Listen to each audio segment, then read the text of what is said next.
Hello everyone. Today topic is alcohol, phenol and ethers.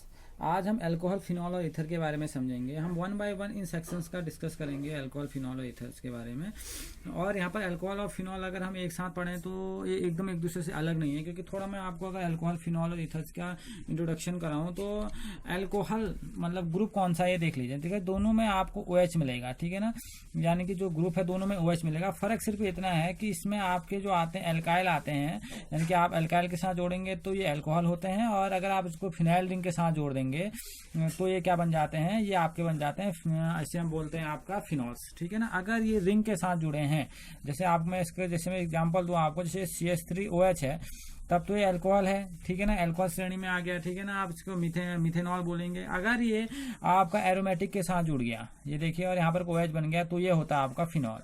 सिर्फ फर्क है इनके ओपन चेन डेरिवेटिव्स में है और ये रिंग में है, यानी कि एरोमेटिक के आगे है। इन दोनों ग्रुप में ज़्यादा फर्क होता नहीं है, ठीक है। ज़्यादा फर्क इसलिए नहीं क्योंकि दोनों का जो आप देखेंगे, जो उनका ग्रुप देख रहे हैं आप, वो OH ही है, ठीक है ना। हाइड्रोक्सिल ग्रुप इनके साथ जुड़ा हुआ है, और जब इनके साथ जुड़ते हैं एल्केन यानी कि अल्काइल ग्रुप के साथ जुड़ता है तो अल्कोहल है, और फिनाइल के साथ जुड़ता है, एरोमेटिक के साथ जुड़ता है तो ये फिनॉल हो जाता है। लेकिन हम इनका वन बाय वन डिस्कस करने वाले हैं, क्योंकि यहाँ पर एक और कैटेगरी आती है जिसे हम ईथर कहते हैं। ईथर भी अपने आप में एक ऐसा केस है, अगर मैं आपको बताऊं तो इस टाइप का केस है, ROR का केस है। ये दोनों साइड आप देख रहे हैं अल्काइल रिंग जुड़ी हुई है, ठीक है। तो यहाँ पर आपको ये जो आपके ग्रुप हैं ये आपके सेम भी हो सकते हैं, ये आपके मिक्सड भी हो सकते हैं, यानी कि सिमेट्रिकल, अगर एक जैसा ग्रुप है तो सिमेट्रिकल होगा, अलग अलग होगा तो अनसिमेट्रिकल होता है। तो ये सब का डिस्कस हम वन बाय वन करेंगे। ये मैंने आपको इंट्रोडक्शन दिया कि हम इस चैप्टर में क्या पढ़ने वाले हैं, ठीक है। तो मैं इसमें अगर हम मेनली हम इस क्लास को लेते हुए आए, जो आप इस क्लास को पढ़ रहे हैं, यानी कि जिसकी हम कह रहे हैं अल्कोहल, फिनॉल और ईथर्स के, तो फर्स्टली मैं आता हूँ इसके क्लासिफिकेशन की ओर, कि हम इसको कैसे हम इसको क्लासिफाई कर सकते हैं। तो हम पहले बात करेंगे इसके क्लासिफिकेशन की। अब बात ही समझनी होगी क्लासिफिकेशन में। पहले हम अल्कोहल का क्लासिफिकेशन की बात कर लेते हैं कि अल्कोहल को हम कैसे क्लासिफाई करेंगे, फिर फिनॉल को और फिर ईथर को। हम वन बाय वन इन चीज़ों को सीखते चले जाएंगे तो हमें इजीली पड़ेगा। देखिए, अल्कोहल को अगर हम सीखेंगे तो मैंने आपसे बोला कि अल्कोहल यानी कि R ग्रुप जब OH के साथ जुड़ते हैं, तो जैसे अल्कोहल है आपके, फिनॉल है, जैसे ये आपको किस रूप में मिल सकता है, ये आपको मोनोहाइड्रिक, डाईहाइड्रिक, पॉलीहाइड्रिक इस फॉर्म में मिल सकते हैं। अभी बनेंगे कैसे, इस बात को जरा समझना है। देखो, मैंने आपसे बोला कि इसको आप क्लासिफाई कर रहे हैं, और कैसे क्लासिफाई कर रहे हैं, मोनो, डाई, ट्राई, पॉली इस टाइप से। तो ये कैसे बनते होंगे, जैसे मैंने आपको यहाँ पर सिंपल एग्जाम्पल दिया, C2H5OH। देखिए, यहाँ पर कोई एक आपको दिख रहा होगा, एक ग्रुप यहाँ पर को लग रहा है, यहाँ पर कोई एक ही ग्रुप लगा हुआ है, और एक ही आपके पास हाइड्रोक्सी ग्रुप है, ठीक है ना। तो आप एक ही हाइड्रोक्सी ग्रुप है, तो हमें इसे क्या बोला, मोनोहाइड्रिक। ये आपका क्या हो गया, मोनोहाइड्रिक, ठीक है। तो हम इसको बोलेंगे मोनोहाइड्रिक अल्कोहल। अब मैं थोड़ा सा एग्जांपल बदल रहा हूँ, मैं लिख रहा हूँ CH2 और यहाँ पर भी जोड़ रहा हूँ OH, और यहाँ पर भी जोड़ रहा हूँ OH। तो यहाँ पर को आप देख रहे हैं, यहाँ पर को आपको दिख रहा होगा, से हम फर्दर और क्लासिफाई कर दिया हमने, आपको दिख रहे हैं यहाँ पर को दो आपके पास हाइड्रोक्सिल ग्रुप दिख रहे हैं, हाइड्रिक ग्रुप दिख रहे हैं। तो हमने इसे क्या बोल दिया, इसे हमने बोल दिया डाईहाइड्रिक। तो ये आपका ये कौन सा बन गया, ये आपका बन गया डाईहाइड्रिक। अगर आप 3 जोड़ देंगे तो ये क्या हो जाएगा, ट्राईहाइड्रिक। उससे ज़्यादा होंगे तो क्या हो जाएंगे, पॉलीहाइड्रिक, ठीक है ना। तो आपके जितने अधिक हाइड्रोक्सिल ग्रुप हैं उसके हिसाब से इनको हमने क्या कर दिया, क्लासीफाई कर लिया। अगर यहाँ पर को 3 आपको मिल गए, जैसे मैंने आपसे बोला यहाँ पर का CH2 CH और यहाँ पर को CH2, अब लगा दीजिए यहाँ पर को OH है, यहाँ पर भी OH है, और यहाँ पर भी OH है। 3 OH आपको दिख रहे हैं, तो यहाँ पर क्या हो जाएगा, ये ट्राईहाइड्रिक हो जाएगा। तो बड़े इजीली इनको समझना है कि हम कैसे क्लासिफाई कर सकते हैं, ठीक है। ये क्लासिफाई करने का बहुत ही इजी तरीका है, ठीक। इसमें आप यहाँ पर को हाइड्रोक्सी ग्रुप के हिसाब से इसको क्लासिफाई कर रहे हैं। और कुछ कंपाउंड ऐसे होते हैं जिनको अगर हम थोड़ा और इनको क्लासिफाई करें, अल्कोहल्स को, क्योंकि हमें अल्कोहल यहाँ पर वो क्लासिफाई कर रहे हैं। अल्कोहल में अगर हम देखें तो हम कंपाउंड कैसे कंपाउंड कर सकते हैं, हम अल्काइल सबस्ट्रेट यानी कि प्राइमरी, सेकेंडरी और टर्सरी अल्कोहल क्या होते हैं, अगर हम इनको समझें तो ये कैसे बनते होंगे, इस बात की बड़ा इंपॉर्टेंट है। क्योंकि वहां पर को आपने देखा, यहाँ पर को जो हाइड्रिक की बात आ रही है, यहाँ पर हाइड्रोक्सी समूह की वजह से आ रही है, जो हमने पहला देखा। जो हम सेकेंडली जो देखेंगे वो किसकी वजह से आएगी, कि किसमें कितने अल्काइल ग्रुप जुड़े हुए हैं, ठीक है। और ये कह रहा है हमारे पास 3 होते हैं, प्राइमरी, सेकेंडरी और टर्सरी होते हैं। अब वो कैसे बनेंगे उसको जरा समझना। जैसे मैं यहाँ पर को 3 के 3 आपको एग्जाम्पल दिखा रहा हूँ। देखिए यहाँ पर को CH2OH, और यहाँ पर को दिखा रहा हूँ आपको CHOH और लास्ट में दिखा रहा हूँ COH। अब तो थोड़ा इस बात को समझना है कि ये होते क्या हैं। देखिए यहाँ पर को अगर हम समझने की बात करें 1 2 और 3, अब यहाँ पर को देखेंगे हम, यहाँ पर को आप देख रहे हैं एक ग्रुप यहाँ पर को जुड़ा है, एक यहाँ पर को है, ठीक है ना। इसको समझना है क्या है। यहाँ पर को एल्काइल ग्रुप के जुड़ने की बात यहाँ पर को कह रहा है, तो ये कैसा होगा आपका प्राइमरी। यहाँ पर को 2 जुड़ सकते हैं, 2 पोजिशन है तो सेकेंडरी। यहाँ पर को 3 पोजिशन ओपन है तो इसे बोला जाता है टर्सरी। तो ये क्या हो गया, प्राइमरी, सेकेंडरी और टर्सरी हो गया, ठीक है। अब डिपेंड ये करता है, देखिए डिपेंड करेगा आपने कितने ग्रुप इसमें अटैच करा रखे हैं, 1 या 2 या 3, ठीक है। तो हम कहेंगे in this 3 types of alcohol the OH group is attached to primary, secondary and tertiary carbon atom. आपको दिख रहे 3 के 3 में OH ग्रुप तो जुड़े हुए हैं, वो जुड़ना जरूरी है क्योंकि अगर OH होगा तो ही ये अल्कोहल है, ठीक है। अब यहाँ पर को कितने आपके जुड़े हुए हैं, एक ग्रुप जुड़ा हुआ है अल्काइल, 2 ग्रुप जुड़े हुए हैं, 3 ग्रुप जुड़े हुए हैं, तो डेट मीन से प्राइमरी, सेकेंडरी या टर्सरी हो जाएगा, ठीक है। और दूसरी बात ये आपको दिख रहा होगा ये sp3 हाइब्रिडाइज्ड स्टेट को दिखा रहा है, तो हम इसको अगर हम इसको ऐसा बोलें तो ये भी कुछ गलत नहीं होगा। CsP3OH बोलेंगे तो ये कोई गलत नहीं है, क्योंकि इस केस में अल्कोहल के इन केसों में ऐसा होता है कि जो कार्बन होता है वो sp3 हाइब्रिडाइज्ड होता है, और यहाँ पर को आपको दिख रहा है अल्काइल ग्रुप्स आपके जुड़े हुए हैं, ठीक है। ये आपके हम बोले जाते हैं, इनको बुलाता है first degree alcohol, second degree alcohol, third degree, यानी primary alcohol, secondary alcohol, tertiary alcohol. अब एक और यहाँ पर को एक और नया एक टर्म आता है, इसे हम थर्ड, अगर मैं इसको बताऊं इसे हम बोलेंगे एलाइलिक। अब यहाँ पर को समझना है कि एलाइलिक अल्कोहल क्या है। देखिए मैंने आपको हेलो एल्केन्स में एलाइलिक के बारे में बताया था कि एलाइलिक हम किसे कहते हैं, ठीक है ना। अब वहाँ पर आपको अगर याद हो कि एलाइलिक विनाइलिक की बात की डिस्कशन वहाँ कर चुके थे, तो देखो इन अल्कोहल में क्या होता है, जो OH ग्रुप अटैच होता है वो sp3 हाइब्रिडाइज्ड कार्बन से अटैच होता है, ठीक है ना। अब sp3 हाइब्रिडाइज्ड कार्बन से मतलब हम क्या समझेंगे, The OH group is attached to sp3 hybridized carbon adjacent to the carbon-carbon double bond that the allylic carbon। आप जानते हैं डबल बॉन्ड के रेस्पेक्ट में जो कार्बन होगा, डबल बॉन्ड के रेस्पेक्ट में जो कार्बन होगा उससे क्या होता है आपका अल्कोहल ग्रुप जुड़ा रहता है, तो उनको हम बोलते हैं एलाइलिक अल्कोहल, ठीक है। इसमें भी आपको प्राइमरी, सेकेंडरी और टर्सरी दिखेंगे। डबल बॉन्ड के एडजेसेंट में जो कार्बन होता है, ठीक है ना, उससे, और वो कार्बन कैसा होना चाहिए, sp3 हाइब्रिडाइज्ड होना चाहिए। उसके साथ जब OH ग्रुप जुड़ता है तो उसे बुलाया जाता है एलाइलिक बोला जाता है, ठीक है ना। तो डबल बॉन्ड के रेस्पेक्ट में जो भी आपको क्या कार्बन मिलेगा जिससे आप जोड़ेंगे, जैसे मैं आपको प्राइमरी, सेकेंडरी और टर्सरी 3 होते हैं, मैं आपको इसमें टर्सरी का दिखा, जैसे मैंने बोला CH2 डबल बॉन्ड CH और यहाँ पर को C है, ठीक है ना। यहाँ पर भी कार्बन है, यहाँ पर भी कार्बन है, यहाँ पर को जुड़ा हुआ है आपका OH। तो ये कैसा अल्कोहल होगा, ये थर्ड डिग्री, यानी कहने का मतलब ये कैसा होना चाहिए आपका, ये टर्सरी होना चाहिए, ये टर्सरी अल्कोहल है। आप देख रहे हैं यहाँ पर को डबल बॉन्ड के रेस्पेक्ट में जो कार्बन है, ठीक है ना, ये कार्बन कैसा है आपका, इसको दिख रहा होगा आपको, ये सारे कार्बन आपके कैसे हैं, इस बात को समझेंगे तो ये सब कार्बन है आपके पास, हम बोल सकते हैं sp3 हाइब्रिडाइज्ड कार्बन है इसके बगल वाला, ठीक है ना। तो हम बोलेंगे जो OH ग्रुप अटैच रहता है sp3 हाइब्रिडाइज्ड कार्बन से अटैच रहता है, तो हम बोलेंगे था OH group is attach to sp3 hybridized carbon adjacent to carbon carbon double bond, तो इससे बोला जाता है एलाइलिक कार्बन, इसको बोला जाता है एलाइलिक कार्बन, और से अगर अल्कोहल ग्रुप जुड़ा है तो आपका एलाइलिक अल्कोहल हो गया, ठीक है ना। अब ऐसा इसमें बेंजाइलिक भी होगा, अगर बेंजीन रिंग से जुड़ेगा तो हम क्या बोलेंगे, बेंजाइलिक अल्कोहल बोलेंगे, जिसमें इसमें प्राइमरी भी होगा, सेकेंडरी भी होगा, टर्सरी भी होगा। अगर मैं यहाँ पर बोलो बेंजाइलिक अल्कोहल क्या है, देखो ये रिंग जोड़ दिया आपने, और रिंग के ऊपर आप जानते हैं बेंजाइलिक में आप इसकी चैन बना लीजिए, यानी कि यहाँ पर कोई देखिए ये देखिए जुड़ गया, तो ये क्या हो गया आपका प्राइमरी, यानी कि फर्स्ट डिग्री का अल्कोहल होगा, यानी कि हम बोलेंगे प्राइमरी अल्कोहल बोलेंगे। अगर ये दो कार्बन के साथ अटैच होगा तो इसे क्या बोला जाएगा, सेकेंडरी। जैसे यहाँ पर को रिंग बना दिया जाए, तो जैसे मैंने यहाँ पर को रिंग बनाई, और रिंग बनाने के बाद अगर आप देखेंगे यहाँ पर कार्बन है, यहाँ पर को H जोड़ दीजिए, यहाँ पर को फिर है, यहाँ पर को भी कार्बन, यहाँ पर को आप अटैच कर लीजिए, ठीक है ना। यहाँ पर ऐसा कर लीजिए, यहाँ पर से सॉरी इसको ऐसा कर लीजिए, और यहाँ पर को OH कर लीजिए। देखिए 2 कार्बन से जुड़ा हुआ है तो इसे क्या बुलाएगा, सेकेंडरी।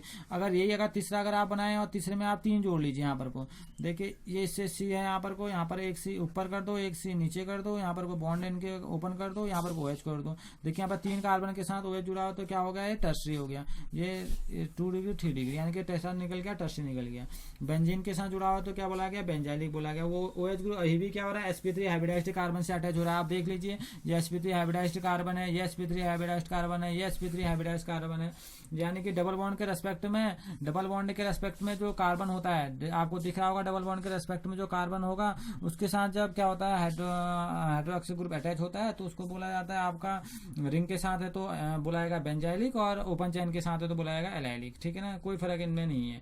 तो ये था आपका, इसको हम बोल सकते हैं इस, यानी कि जो ये कैटेगरी आती है, ये कैटेगरी आती है आपकी क्लासिफिकेशन की, आप मोनो मोनोहाइड्रिक में पढ़ सकते हैं, इसको प्राइमरी टर्शरी के रूप में पढ़ सकते हैं, आप इसको एलाइलिक अल्कोहल के रूप में पढ़ सकते हैं, आप इसको बेंजाइलिक अल्कोहल के रूप में पढ़ सकते हैं, ठीक है ना।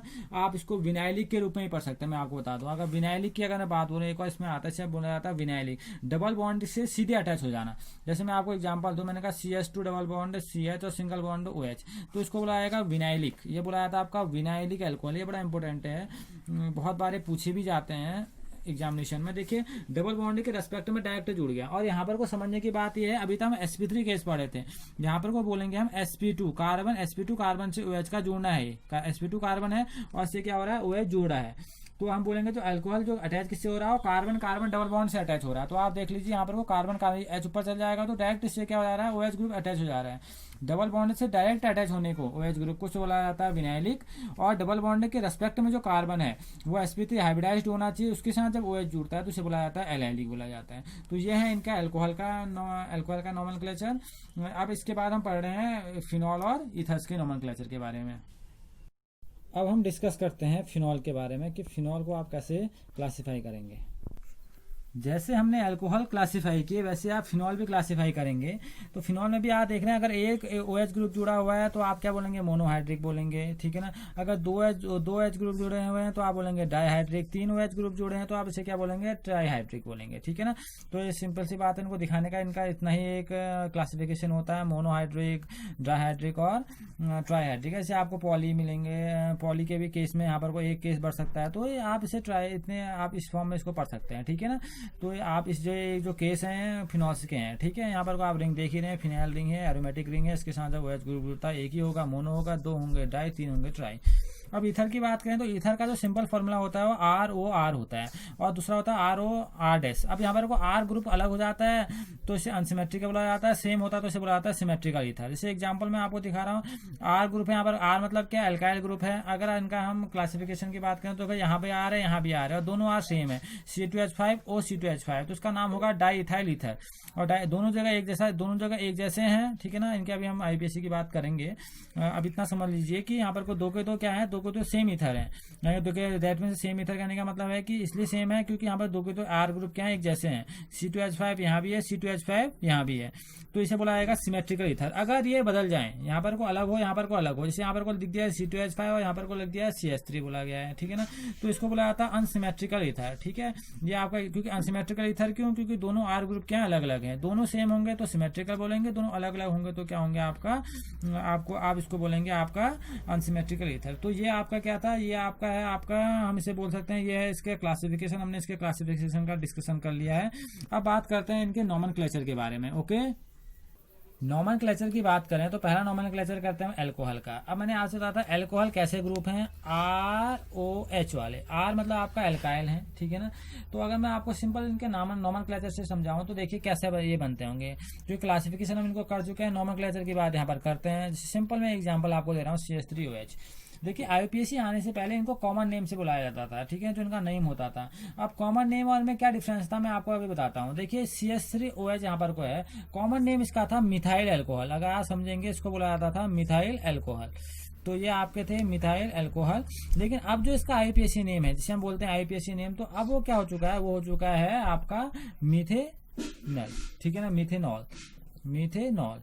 देखिए पहले बुलाया था, कॉमन नेम बुलाया था मिथाइल अल्कोहल। पहले बार में क्या था, जो आपका आप बोल सकते हो जो R ग्रुप था आपका, उसको लिया जाता था सबस्टिट्यूएंट के रूप में, यानी कि सबस्टिट्यूएंट थे आपके, तो ये था मिथाइल, और जो उसका ग्रुप होता था उसको बोलते थे डायरेक्ट अल्कोहल। लेकिन IUPAC ने इसको चेंज कर दिया। IUPAC ने बोला कि आप क्या करेंगे, आप इसके में हर एक ग्रुप में आगे क्या लगाएंगे, ऑल लगाएंगे। तो आप क्या करेंगे, इसके आगे ऑल लगाएंगे तो आप बनेगा क्या, ये मिथेनॉल। अगर आप बोलेंगे मिथेनॉल तो ये क्या हो गया आपका, मिथेनॉल हो गया, ठीक है ना। जैसे मैं आपको एक सिंपल एग्जांपल और भी समझने के लिए मैंने आपसे कहा CH3 CH2 और OH, मैंने एग्जांपल ले दिया। अगर कॉमन नेम होता तो क्या कहते हैं, नॉर्मल क्या बोला जाता है, मेथ एथ प्रोप, क्या हो जाता है, प्रोपाइल अल्कोहल। क्योंकि R ग्रुप है आपका तो इसे क्या बोला जाता है, प्रोपाइल अल्कोहल, इसका कॉमन नेम हो जाता है, ठीक है ना। लेकिन IUPAC नेम इसका क्या होगा, अगर हम IUPAC नेम की बात करेंगे तो इसका IUPAC नेम की बात करेंगे तो अब IUPAC नेम में सबको देखना पड़ता है। देखिए मेथ एथ प्रोप, इस चीज को बुलाएगा प्रोपेन। अभी क्या हो गया, प्रोपेन 1 पोजीशन पर क्या है, ऑल लगा हुआ है, तो हम क्या बोलेंगे, अगर सिंपल में इसका नाम बोलेंगे तो बोलेंगे प्रोपेन 1 ऑल, प्रोपेनॉल। ये यहाँ पर क्या हो गया आपका प्रोपेनॉल हो गया, ऑल लग जाता है अल्कोहल में। मेथ एथ प्रोप यानी कि propane one all, first position पे तो प्रोपेन वन ऑल, ठीक है ना। तो ये क्या हो गया, ऐसे ऐसे यहाँ पे कोई भी चेन आएगी तो हम क्या बोलेंगे, इसी नाम से इसको बुलाएंगे, ठीक है ना। यहाँ पर कहने की जो OH ग्रुप है इसको किससे रिप्रेजेंट किया जाता है, ऑल से, ठीक है ना। आप यहाँ पर को मिथेनॉल, प्रोपेनॉल, ब्यूटेनॉल, हेक्सेनॉल, इस टाइप से आप इसके नाम नॉमेनक्लेचर के बारे में हम बात करते हैं, ठीक है। अब जैसे यही चेन किस में आ जाए, साइक्लिक वाले में आ जाए। जैसे मैंने आपसे बताया साइक्लिक कहने का मतलब ये देख लीजिए, ये कोई एरोमेटिक नहीं है, ठीक है ना। यहाँ पर को OH ग्रुप जुड़ा हुआ है, साइक्लिक है, सिंपल हो जाता है। क्या होता है, साइक्लोहेक्सेन होता है, OH लग गया है तो इसका नाम क्या होगा, साइक्लोहेक्सेनॉल। क्या नाम हो जाएगा, साइक्लोहेक्सेनॉल, क्योंकि OL लग जाएगा ना यहाँ पर को, तो हम क्या बोलेंगे, साइक्लो, देख लो साइक्लो। अब साइक्लो तो ऑलरेडी था तो ये क्या हो जाएगा, साइक्लोहेक्सेनॉल, ऑल लग जाएगा। पहले क्या था, जब ये नहीं होता तो क्या बोला जाता था, साइक्लोहेक्सेन बोला जाता था। ई यानी कि जो आपका ई है वो किससे रिप्लेस हो गया, OL से रिप्लेस हो गया, ठीक है ना। तो इसे बोला गया साइक्लोहेक्सेनॉल, ठीक। आप इसको अगर ये ऐसी साइक्लिक चेन आएगी तो आप इसका नॉमेनक्लेचर इस टाइप से करेंगे, ओके। अब फिनॉल की बात हम करें तो फिनॉल देख लीजिए आप, तो फिनॉल यहाँ पर वो देख रहे हैं OH ग्रुप अगर जुड़ा था तो फिनॉल कहते हैं, इसका IUPAC नेम भी फिनॉल ही होता है, ठीक है। और जो सेकंडली अगर हम बात करें, यहाँ पर को CH3 ग्रुप लगा दिया, यहाँ पर को OH सब्स्टिट्यूएंट में ले आए आप, तो इसे बुलाया जाएगा 2 मिथाइल फिनॉल। ये भी क्योंकि यहाँ पर बड़ा ग्रुप OH है तो इसको क्या लगा बुलाया जाता है 2 मिथाइल फिनॉल। पोजीशन कर लेते हैं आप 1 2 3 4 5 और 6, इस टाइप से पोजीशन की एडजस्ट करेंगे तो क्या होगा, 2 मिथाइल फिनॉल हो जाएगा। अगर यहाँ पर को देखिए OH ग्रुप यहाँ भी है और OH ग्रुप यहाँ भी है, ठीक है ना। तो इससे क्या बोला जाता है, ये बेंजीन रिंग है आपकी, तो इसे बोला जाता है बेंजीन 1,2 डाइऑल। और अगर आप यहाँ से उठा कर देखेंगे, देखिए 1 2 3 4 इस टाइप से अगर उठाएंगे तो देखिए बेंजीन क्या होगा, बेंजीन 1 पोजीशन पर और 4 पोजीशन पर OH ग्रुप जुड़ा, तो क्या बोला जाएगा, बेंजीन 1,4 डाइऑल। तो ये डाइऑल मतलब समझ में आ रहा है ना, ऑल ग्रुप आपने इसमें लगाना है, वो हर जगह आपने करना ही है, ऐड करना ही है। और जहाँ से ग्रुप होगा वहाँ से आप क्या करेंगे, नंबरिंग करेंगे। जैसे मेरे पास यहाँ पर से ग्रुप है तो 1 2 3 4 5 6 OH ग्रुप यहाँ से होता है तो यहाँ से नंबरिंग होती है। जहाँ से बड़ा ग्रुप होगा आप नंबरिंग भी वहीं से करेंगे, ठीक है। जैसे OH ग्रुप यहाँ से, यहाँ तो दोनों ग्रुप सेम है, आप नंबरिंग चाहे यहाँ से करो चाहे यहाँ से करो, कोई फर्क नहीं पड़ता। और अगर आप क्या OH ग्रुप यहाँ तो नंबर यहाँ से करेंगे आप 1 2 3 4 5 और 6, तो यहाँ से आप नंबरिंग कर सकते हैं, ठीक है ना। या ऐसे उल्टा भी कर सकते हैं आप 1 2 3 4 5 6, ऐसा कोई दिक्कत नहीं है, ठीक है ना। तो इसमें उल्टा करना है, 2 मिथाइल फिनॉल आपका फिनॉल लिखा है, तो आप यहाँ से भी कर सकते हैं 1 2 3 4 5 6, तो उससे कोई फर्क नहीं पड़ने वाला है, नंबरिंग का सिस्टम वही रहेगा। तो ये आपका कॉमन है फिनॉल्स के लिए। अब ईथर के लिए अगर हम देखें कि ईथर्स के लिए आप कैसे करेंगे, मैंने आपको बताया था ईथर 2 टाइप के हैं, सिमेट्रिकल और अनसिमेट्रिकल। अगर दोनों आर ग्रुप एक जैसे हैं, सिमेट्रिकल हैं, और दोनों आर ग्रुप क्या है, अलग अलग हैं, तो आप क्या होते हैं, अनसिमेट्रिकल होते हैं, ठीक। जैसे कि और इनका नाम क्या रखा जाएगा ये समझना होगा यहाँ पर को, कि हम इसे कैसे बुलाया जाता है। जैसे मैं आपको एग्जाम्पल दूं, मैंने बोला CH3O, देखिए इनका कॉमन नेम तो बड़ा सरल है, क्योंकि इसमें क्या बोला जाता है, डाई, 2 जगह मिथाइल ग्रुप में बोला जाता है डाई मिथाइल ईथर, ठीक है ना, डाई मिथाइल ईथर था। लेकिन अब इसका नाम ये नहीं होता, इसका नाम होता है मिथॉक्सी मीथेन। देखिए इतने ग्रुप को ले लिया जाता है एक साथ, तो इसका जो IUPAC नाम बदल गया है वो बदल जाता है मिथॉक्सी मीथेन, क्योंकि यहाँ पर को मीथेन लगा हुआ है तो हमने क्या बोल दिया, मीथेन लग गया। अब जैसे मैं आपको अगर एक अलग एग्जांपल दूं, मैं आपसे कहा C2H5O, अगर इसको आप देखेंगे तो इसको बोला जाता है, इनको अब अभी बोला जाएगा कॉमन नेम में डाइथाइल ईथर, लेकिन वैसे क्या बोला जाएगा, अब यहाँ से देखो इथॉक्सी, ईथ ग्रुप है तो क्या बोला जाएगा, आप बोलेंगे इसको इथॉक्सी, और यहाँ पर कोई इथेन ग्रुप से आया है एल्काइल ग्रुप तो क्या बोला जाएगा, इथेन, इथॉक्सी इथेन। इसका IUPAC नेम ईथर को आप ऐसे जस्टिफाई करते हैं। और अगर यहाँ पर अनसिमेट्रिकल हो जाए, क्योंकि मन में आ रहा होगा कि अनसिमेट्रिकल के लिए हम, यानी कि अनसिमेट्रिकल के लिए भी आपने वही काम करना है, कुछ के लिए अलग नहीं होगा अनसिमेट्रिकल के लिए। जैसे मैं एग्जांपल दे दूं अनसिमेट्रिकल है, मैंने बोला CH3O, यहाँ पर को दे दिया आपका CH3। अगर कॉमन नेम होता तो क्या होता है, ये मिथाइल यहाँ आ जाता और बोला जाता मेथ एथ प्रोप, तो आप बोलते हैं मिथाइल एंड प्रोपाइल ईथर, ठीक है ना, मिथाइल एंड प्रोपाइल ईथर। लेकिन IUPAC नेम इसका फर्क है, IUPAC नेम में आपने देखे कितने मेथ एथ प्रोप, ये तो ठीक हो गया, ये रिंग आपके पीछे आ जाएगी प्रोपेन की, आगे आपके पास क्या है, मिथेन है, तो हम क्या बोलेंगे, मिथॉक्सी प्रोपेन, क्या बोला जाएगा इसको, मिथॉक्सी प्रोपेन। बहुत ही सरल है, इनके नॉमेनक्लेचर को एक बार समझ देना। देखिए मिथॉक्सी पीछे वाले हो जाएगा आपका, आपके नाम में आता है, इनके सफिक्स में आ जाता है मिथॉक्सी प्रोपेन। बहुत ही इजी होता है इनका, ठीक है ना। अगर यहाँ पर कोई फिनाइल रिंग आ जाए तो आप क्या करेंगे हम, ये भी इंपॉर्टेंट बात है। जैसे मैंने बोला C6H5O, अगर कॉमन नेम होता तो मिथाइल फिनाइल ईथर बोलते हैं, ठीक है ना, मिथाइल छोटा ग्रुप है, मिथाइल फिनाइल ईथर हो जाता। लेकिन अब क्या बोला जाएगा, इसको समझना है। देखिए बेंजीन एक बड़ा ग्रुप है, तो अब यहाँ पर को छोटा ग्रुप कौन सा है, CH3, तो आप क्या बोलेंगे, मिथॉक्सी बेंजीन, इसे आप बोलेंगे मिथॉक्सी बेंजीन। तो बेंजीन से आया है, आप देख रहे हैं बड़ा ग्रुप, तो क्या बोला जाएगा, मिथॉक्सी बेंजीन बोला जाएगा, ठीक है ना। तो ये बहुत ही इजी है इनका नॉमेनक्लेचर, आप इनको कॉपियों में बनाइए इनके नॉमेनक्लेचर क्लासिफिकेशन को, तो ये इजीली तरह से आप करने लग जाएंगे और आपको आराम से ये चीजें आने भी लग जाएंगी, ठीक है ना। बहुत ही इजी है ये ग्रुप। आप यहाँ पर को मैंने आपको दिखा दिया, इथर वाले में आप आर ग्रुप भी लगा सकते हैं, आप यहाँ पर को AR ग्रुप भी लगा सकते हैं, ये आर ग्रुप के साथ कर रहे हैं। आप यहाँ पर कोई AR ग्रुप है, एरोमेटिक ग्रुप है आपका, तो इसके साथ करेंगे, तो आप इसको कैसे जस्टिफाई करेंगे, एग्जाम्पल भी हैं बहुत सारे, उनको ही बनाइए, तो ये चीजें क्लियर हो जाएंगी, ठीक है ना। अपने नेक्स्ट टॉपिक में हम इनके फंक्शनल ग्रुप्स के बारे में डिस्कस करेंगे और इनके प्रिपरेशन के बारे में डिस्कस करेंगे। Okay, thank you.